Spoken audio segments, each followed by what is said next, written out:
Welcome to Stories with Dice.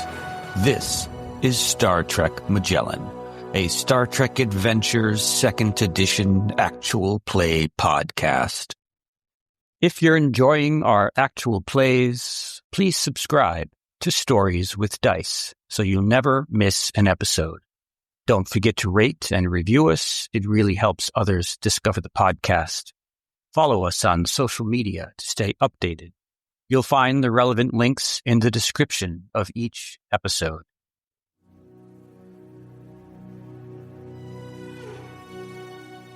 It is the early 22nd century, 4 years after the founding of the United Federation of Planets, 5 years since the end of the Earth-Romulan War. Starfleet has renewed their mission of peaceful exploration. But something has gone terribly wrong at Cradle Station, a research outpost on the edge of Federation space.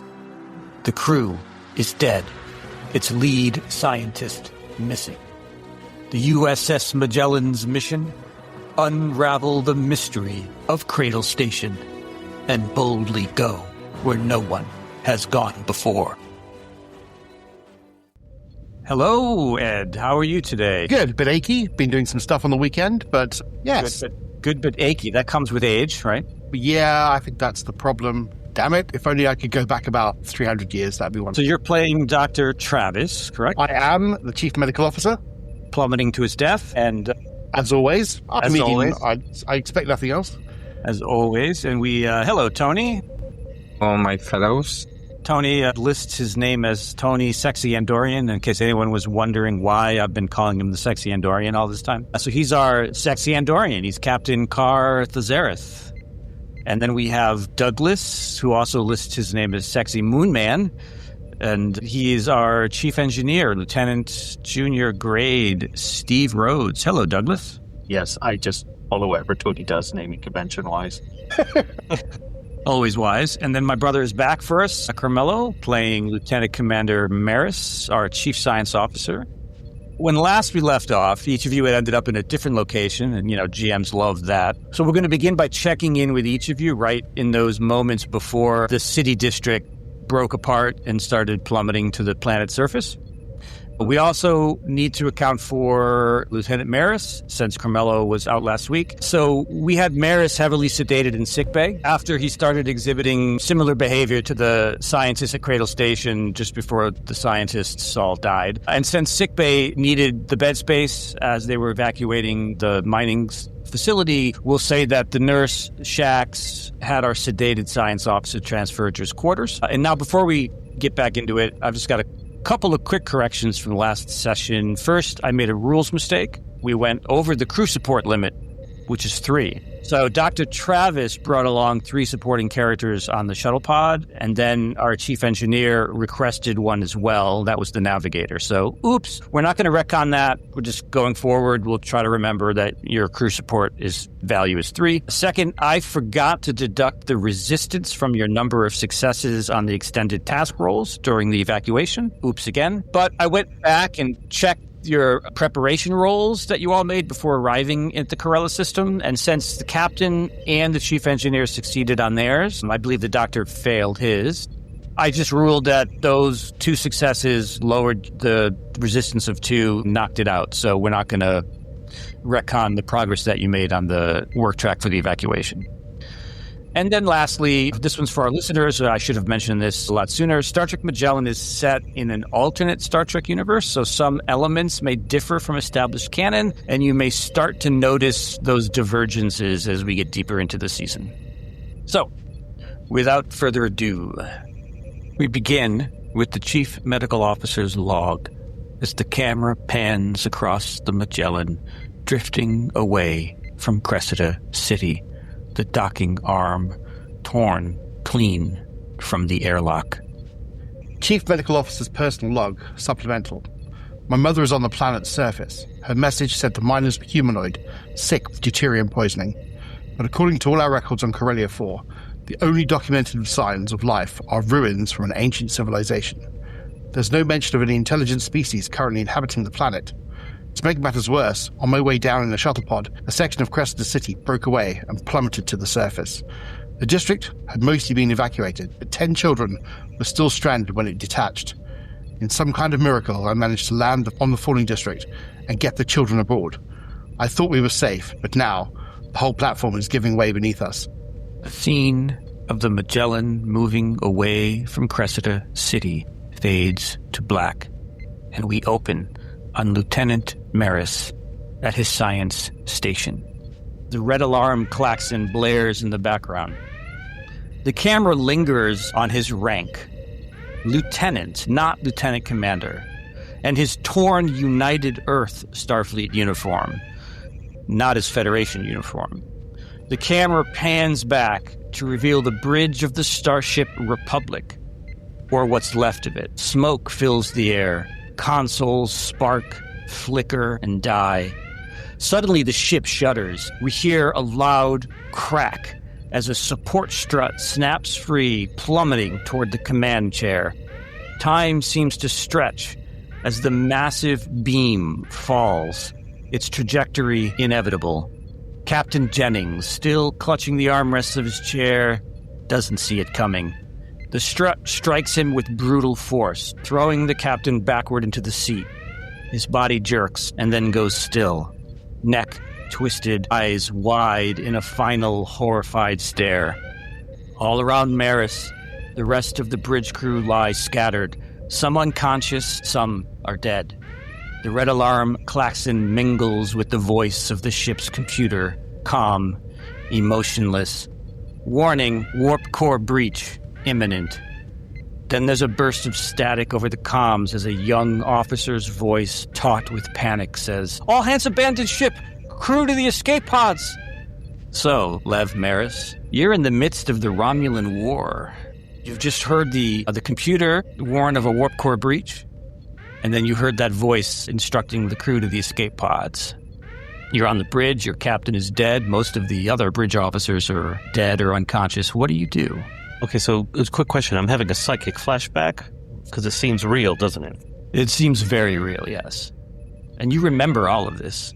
And you see the captain, Captain Jennings, who you just witnessed his death.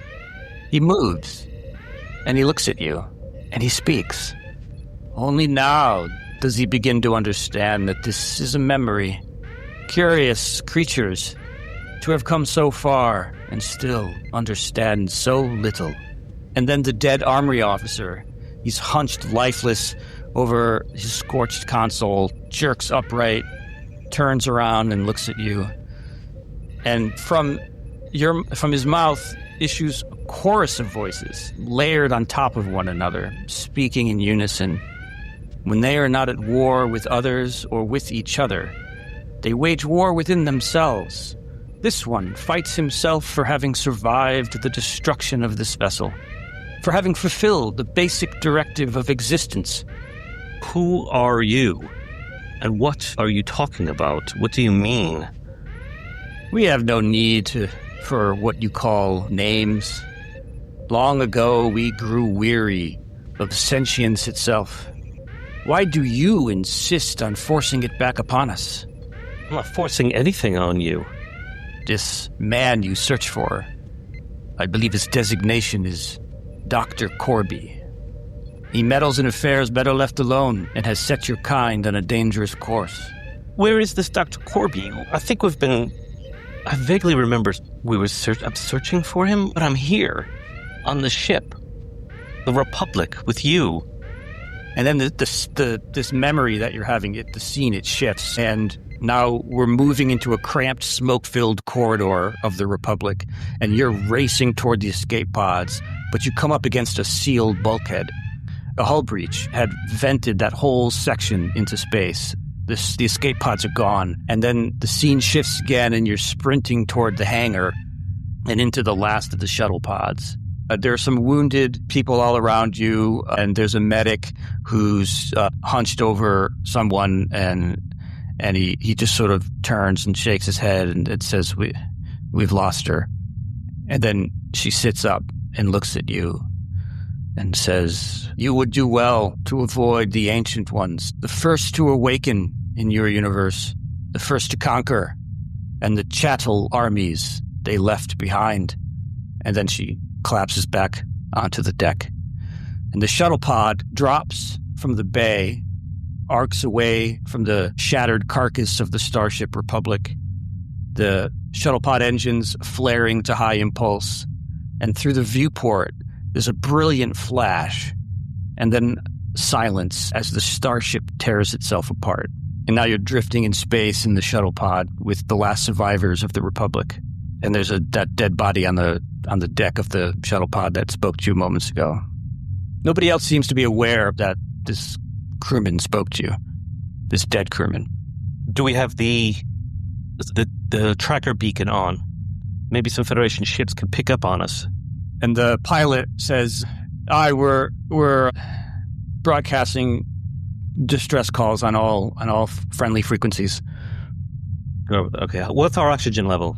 We're over capacity, sir, so we've got maybe a couple of days. Okay. Well, I turn to the crewwoman and I speak to her and say, what did you mean? Who are you? She sits up again. We have no need for names. Someone said that before. Are you the same person? Are you a group of entities? In your language, we would be known as a colony. What are you doing here? What is your purpose? Purpose. Our purpose is to live simply away from this thing called sentience that we no longer want. It exhausts us. Well, you may be tired of sentience, you may be tired of corporeal beings, but we've got a situation here. What can you do for us now? We're in this shuttlecraft. We're floating. This is your past. What happened before will happen again. You will survive. Most of them will not. This is your war. Am I in a causality loop? No. You are in a memory. And this is how we communicate with you. The frequency of your memory. We are attuned to it. I need to wake up. Yeah, you find yourself in your quarters aboard the Magellan. As soon as you said, I need to wake up, you sit up in your bed. And the room is bathed in the pulsing crimson light of the ship at red alert. But the klaxon is silent. And I move to the intercom and call the bridge. Captain. This is Caval. Captain's still on Cressida City. How are you feeling, Lieutenant? Wait a minute on that. What's going on? Well, if you're feeling up to it, we could use a set of extra hands up here in the bridge. I'll be right there. Caval out. So you step out of the corridor and make your way to the nearest turbo lift. And the corridors are cluttered with crates and medical supplies and ration packs, all hastily secured up against the walls. You see civilians crowding the corridors. Some of them are sitting on the deck. Others are sort of leaning against the bulkheads. Their faces are pale and smudged with soot and streaked with sweat, and they're bandaged and bloodied, and there's a couple of medics taking care of them. You get to the turbo lift. You go up to the bridge. You step out. You see the army officer, Commander Caval. He's in the captain's chair. His right arm hangs limply at his side. The sleeve is burned away up to his shoulder. The blue skin of his arm and the right side of his face are blistered and charred, exposing raw tissue beneath. He's got really bad burns. And on the view screen, you see a vast section of Cressida City. It's this floating city in the clouds, has been torn away, and it's plummeting to the ground. And the communications officer says, "Sir, damage and casualty reports are coming in now. The docking arm, it's gone. At least 20 civilians and 5 crewmen were in the arm when it broke apart. They never made it back to the airlock." And then Commander Caval says, "Maris, glad you could join us. Take your station. Can we get a lock in the captain's coordinates?" Give me a second here, because I'm out for a while and everything goes to pop. Okay, you're making a sensor sweep. That's a reason and science task. The difficulty is 1, so you will need 1 success. Okay.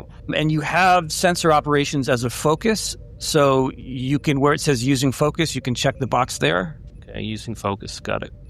And you've got number of dice in pool should be 2, and then you just roll the dice. Okay, rolling.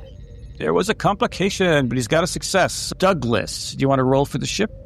Sure, I can do that. Would it be something like sensors and science or engineering? It's sensors and security. Sensors, security, and remind me, Marco, it's 1 dice, isn't it, for the ship? Yes. Okay, so you have generated 1 momentum. Plus 1 bonus momentum. Plus The 1. high resolution center. 1 bonus momentum. Okay, so you have 2 momentum. So, Mr. Maris, you have a sensor lock on the captain. You've determined that the captain is in the city administrator's office. He appears to be alone, and the administrator is in an adjoining room. Would we be able to lock onto them with the transporter through the sensor lock? Yes. Okay. Probably want to lock onto the captain then and try and get the other person out of the administrator out of the other room as well and beam them aboard the ship. Caval has the communications officer try again to get the captain on the comms. And he says, before we beam him out of whatever situation he's in, he may not want to leave. So let's try to get him on the horn again. So you have momentum. You can ask me. You can spend 1 to ask me a question if you want to. Otherwise, we're going to switch the scene and we're going to go from 2 momentum down to 1. We'll switch the scene for the moment.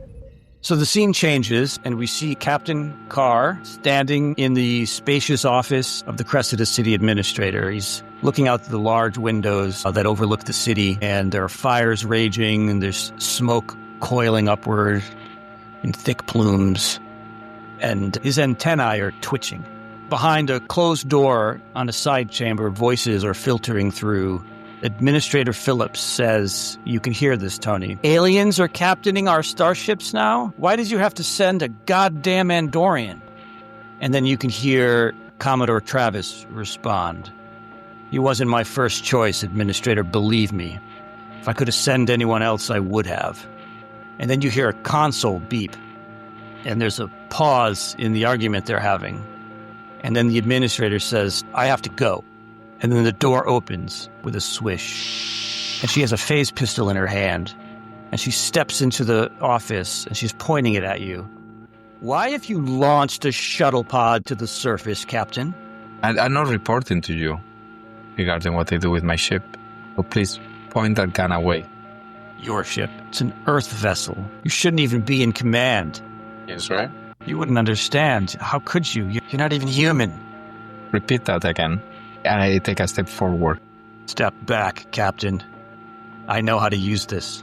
And I know the trouble you would get if you shoot at me. You will be attacking a captain of USS Magellan under the Starfleet Authority. So who has more to lose? Just at that moment, the room lurches violently, and the two of you stumble. So she stumbles back. You can tell me how you're reacting. She stumbles against the wall. She still has the phaser in her hand. I take advantage of that moment to. Well, I wanna. No, I'm sure of myself, so I don't do anything. I just go and check the ship. Status report. What's going on? Captain, we've been trying to reach you.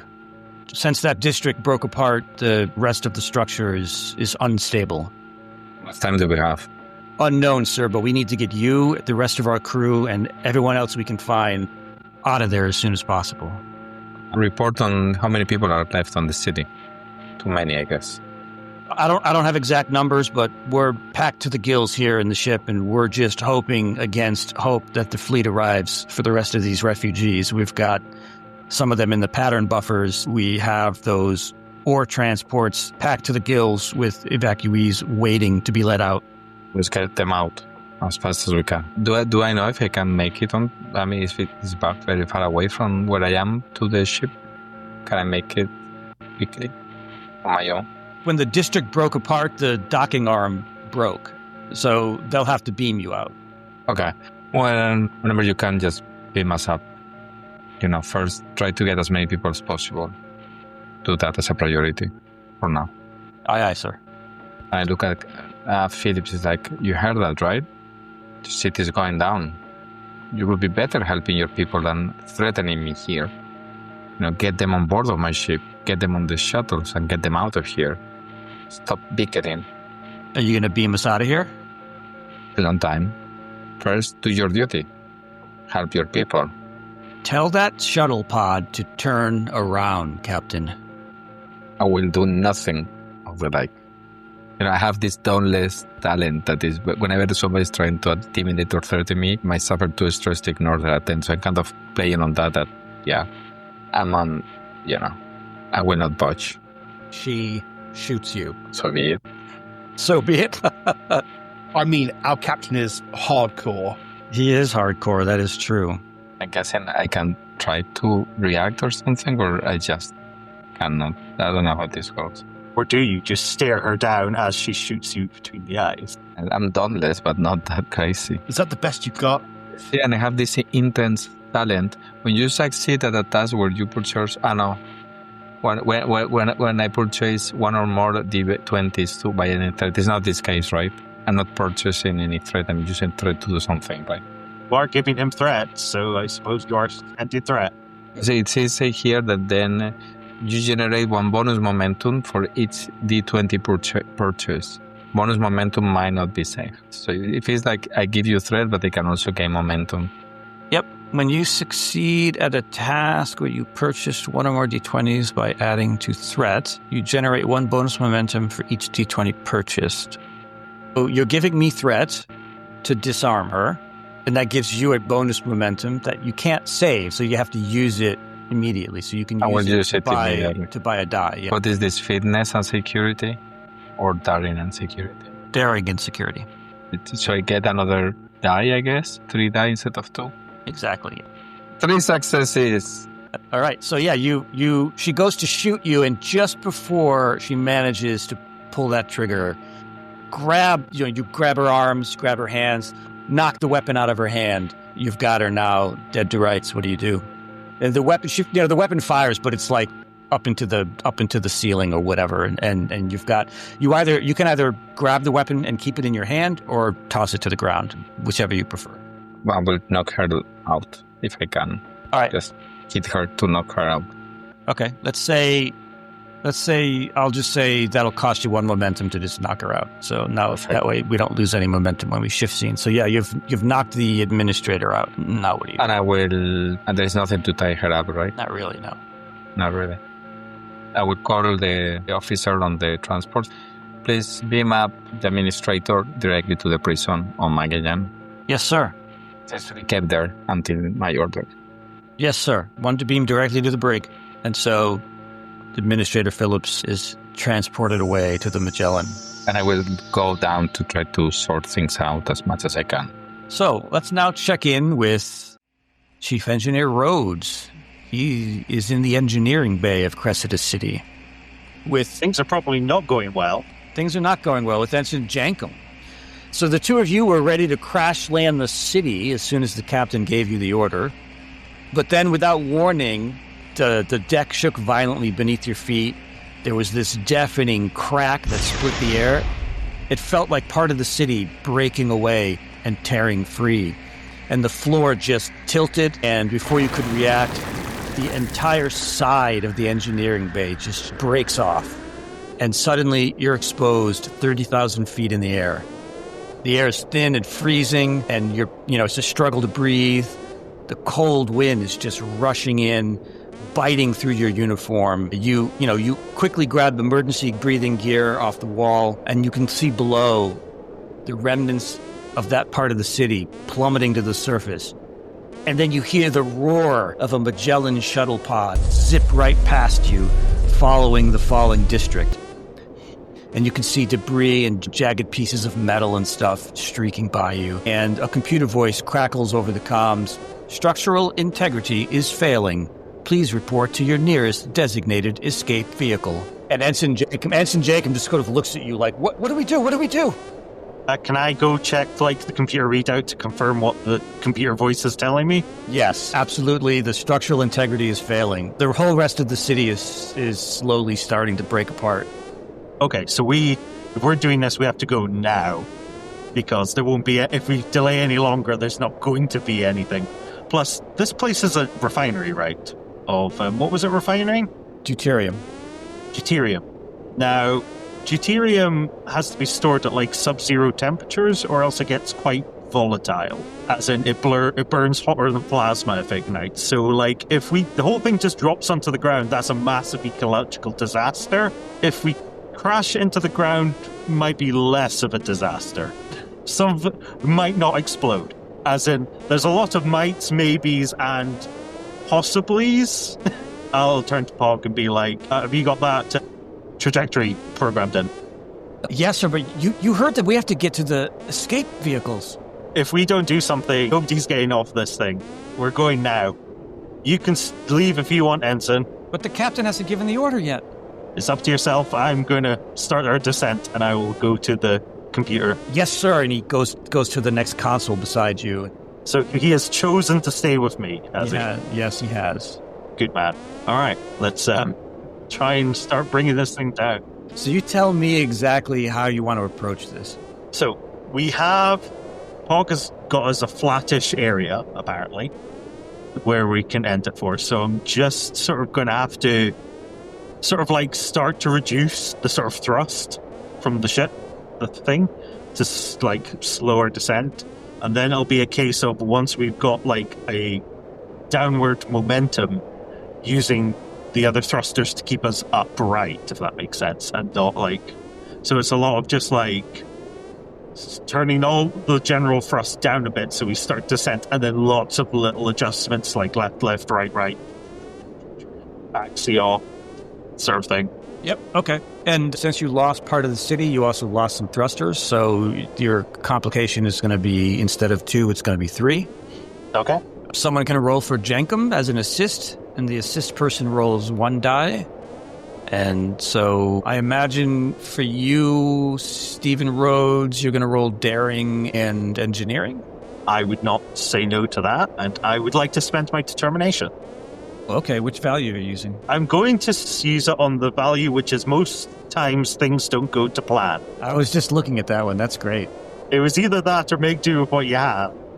That's a good one, too. So there we go. So that is 2 successes already. Okay, so Using a 1 die. someone can roll for Jankum. That'll be a daring and a con. And you're just going to roll 1 die. So move the slider from 2 to 1. And increase the complication to 3. I'll do it.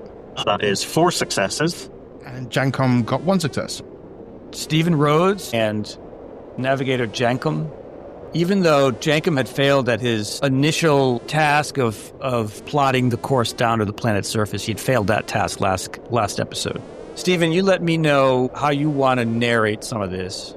But I imagine that at some point, one of you realizes the error and adjusts the trajectory. Maybe like we hit the side of top of a mountain just, so there's like a big... Like, you know, like Enterprise, Star Trek Generations, Enterprise D sort of like smashing into a planet. Right, yeah, you just like... We clip a mountain range on the way in. Right, exactly. So, Captain Carr, anyone else who's still on Cressida City, all of a sudden, the entire city starts shaking and making what feels to you like a controlled descent, and pretty rapidly, I might add. And then at one point, it feels like you hit something, lots of people go scattering to the floor, and then the ship sort of rights itself again, and it's not pretty. It's a very hard landing. A lot of people get injured. A lot of people fall on their keisters.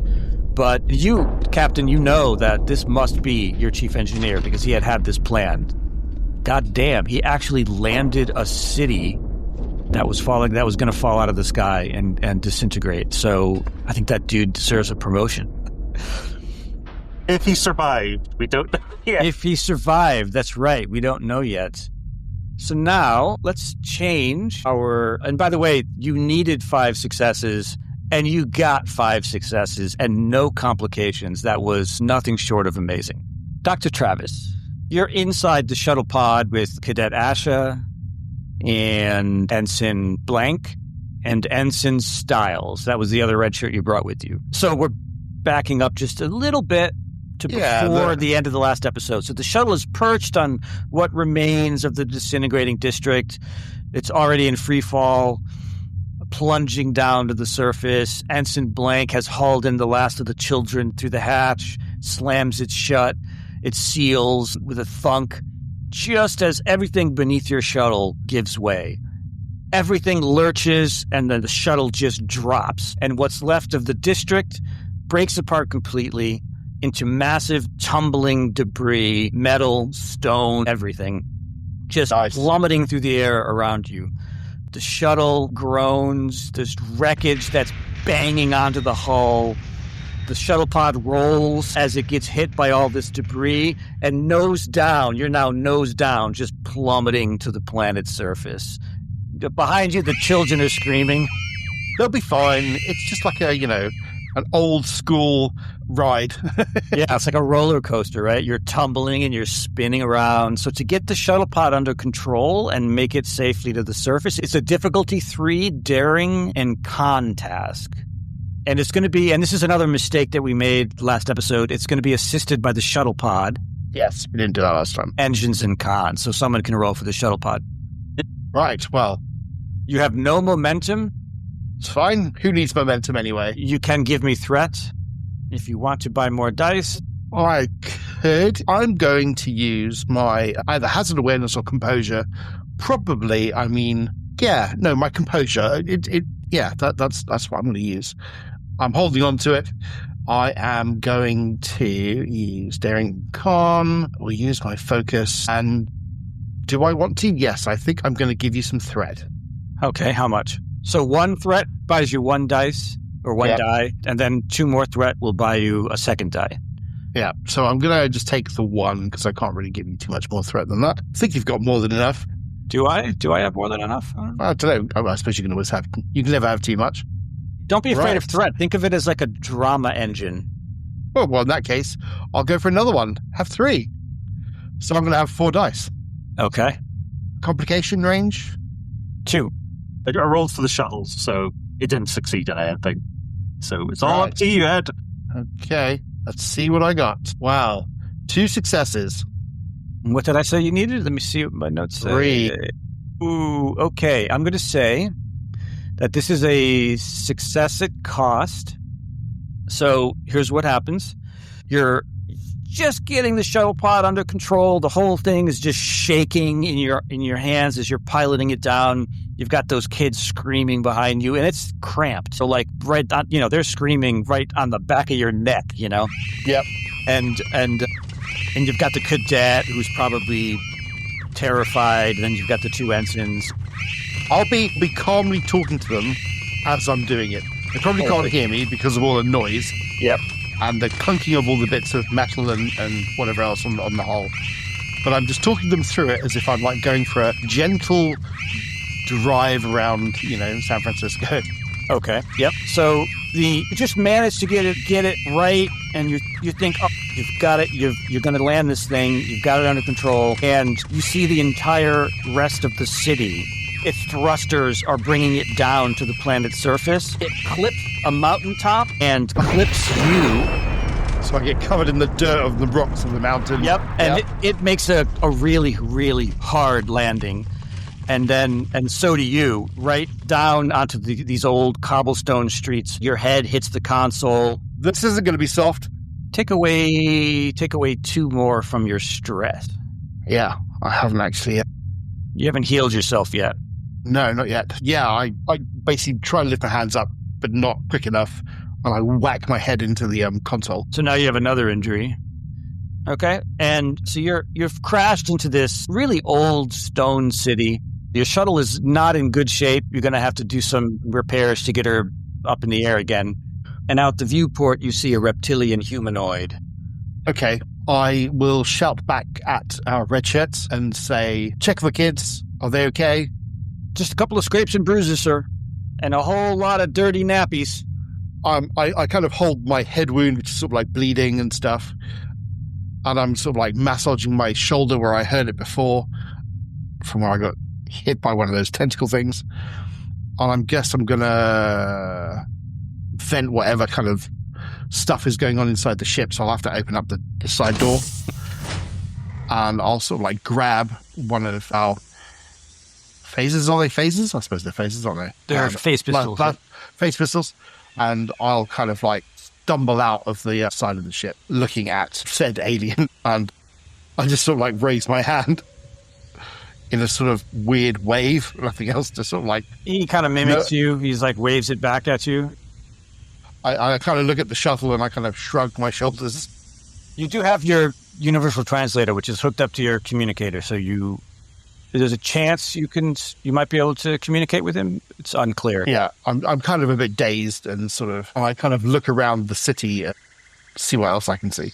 Yeah, you look around the city and you also hear this horrible noise that you heard before on Cressida City, those tentacled monsters. Okay. Except this one it sounds like there's only one, but it sounds louder than the other ones, the smaller ones that you encountered on the city. Now, Captain Carr, we're going to move over to Cressida City. You look out the window of the administrator's office, and sprawling before you is this old stone city. Your chief engineer has miraculously crash-landed the rest of the city right beside this old stone city.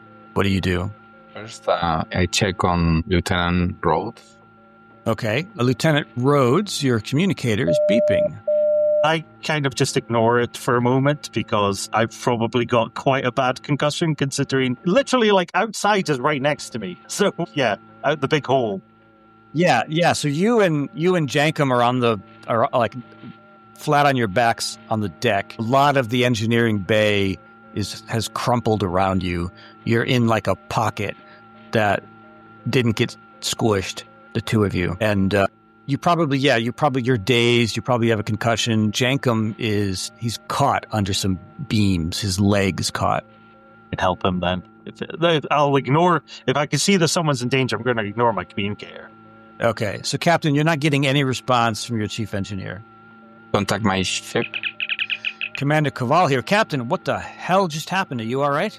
So I just wanted to get a status report. We just crash landed on the planet. I'm guessing thanks to Lieutenant Rhodes, who was trying to jury-rig the engines of this city to try to have a controlled descent, and I guess he succeeded. But I cannot get a location on him. Can you please verify that everything seems all right? Yes, sir. Commander Caval turns to you, Lieutenant Commander Maris, and asks you to get a fix on the chief engineer's location within Cressida City. Right away. Sensors seem to be able to pick up two life forms in a small pocket area of what was once seemed like an engineering section. One injured, but the other seems fine. I believe one of them is pinned under something, some rubble, some debris. Please beam them up. Get them out of there. So Chief Engineer Rhodes, you're trying to help Jankum, and you get that sensation that you've been locked on by a transporter and you're being beamed away, and you rematerialize in the transporter room of the Magellan. Jankum is on the next pad, and part of his leg is missing from half of his thigh down, and he's just bleeding out. And there's a bunch of pieces of fragments of debris all in his skin. He's unconscious, by the way, so he's not like screaming or anything. I will see that and immediately start chewing out the transporter office, whoever's in the transport, being like, what the hell were you thinking? Following orders. The captain wanted us to beam you guys out of there. I'm really sorry. And then he hits the intercom, and he says, medical emergency in transporter room 1. I'm going to continue chewing out the officer, being like, just because someone tells you to do something is incredibly dangerous, you could say no. That hog's probably never going to walk again if they're ever going to be able to get that material out of him. Look at him. I grab him and I pull him, literally manhandle him over to look at what he's done. He's got his head in his hands, and he's just we're all doing the best we can, Chief. Steve then kind of realizes he's gone a bit too far, and then is like, it's not your fault. You just need to be more careful with the transporter technology, and make people aware. Right, what's going on the ship? Beats the hell out of me, except for, every single nook and cranny is completely packed with miners and their families and gear from the emptied out cargo bays. Nobody tells me anything. I've been stuck down here for hours. Well, you go take a break. You shouldn't be needing to beam anyone else over. The city's now on the ground, so the immediate danger's over. Go to the mess, get yourself something to eat. And if anyone asks, send them my way. Aye, sir. Thank you, sir. Transporter chief leaves. So I will ask also a status report of my doctor, Lieutenant Travis. Dr. Travis, your communicator is beeping. Travis here. Did you manage to get to the planet? We just crash landed here. Yeah, we did something very similar. Oh, yeah, it wasn't pretty, but we're down, and looks like I'm about to make myself a new friend. You in danger? Not yet, but it's still early days. Interesting. Some support would be good. We've got some indigenous folks, I think, and shit. I say as I look over and see a thing with lots of wiggly tentacles. Captain, I think I'm gonna definitely need some help. I'm doctor and not combat special. I'll cut off there. I will contact the ship again. I need immediate deployment on the position of Lieutenant Travis. Please take me there, and if anybody else is available to offer support. I don't know what's the situation, but they need help. Rhodes, you're in the transporter room. You hear that come over the comm. I'm afraid we're not going to be able to do that right now. There's been an accident down in the transporter. Until I can okay the transporter, I'm not letting anyone else use this thing for safety reasons. Please beam me there. Captain, I can't guarantee your safety. I don't. You should see the state the Pog's in right now. I'm giving you an order. Beam me to the position of Lieutenant Travis. I'm going to stick to my guns, and I'm going to be like, no, because that's what I told the crewman. Doctor. Yes. This creature is 2 stories tall, tentacled and shrieking. What does the guy do? The alien guy. When he sees it and when he hears it and sees it, he panics and he's speaking to you, but you have to use your universal translator to understand what he's saying. I'll turn it on. I'll flip the communicator so I can hear. You help us. Help us. Sure, I can help you. Who's us? City. Oh, it might be a bit much just for me, but yeah. Well, I'll do my best. Blank. I might need some help. I'm gonna ask you again, Lieutenant Rhodes. Beam me up immediately to the position of Dr. Travis. This is a direct order from your captain. Ed, are you leaving people inside the shuttle? Yes, I'm gonna leave. I'm only gonna have Blank. The other 2, I need to look after the kids. The kids are sort of a priority. Okay. So Understood. I don't want all of them. I just want, because they'll have to look after the kids. At least they can kind of keep the door shut. In fact, I'll slam the door shut on the shuttle, so they're safe. So it's just me and Blank and the alien. I mean, that's pretty much it. Carmelo, would you like to control a red shirt in this scene? Sure, which one? Henry Blank. Mr. Blank. Okay, sure. He's right there. Yep. So if you click on him, if you click on that token, his character sheet will pop up. Yep, got him right here. Okay. What would you like to do? There's this giant 2-storied tentacled creature rampaging through the streets. You see a couple of more of these reptilian creatures that are milling about over here, screaming and shrieking in terror, and they're kind of trying to find a place to hide. Right, do I have a phase pistol? You do have a phase pistol. You are a security officer. I'm a security officer, of course. I'm going to set it on the highest setting, and I'm going to fire a warning shot in front of the thing.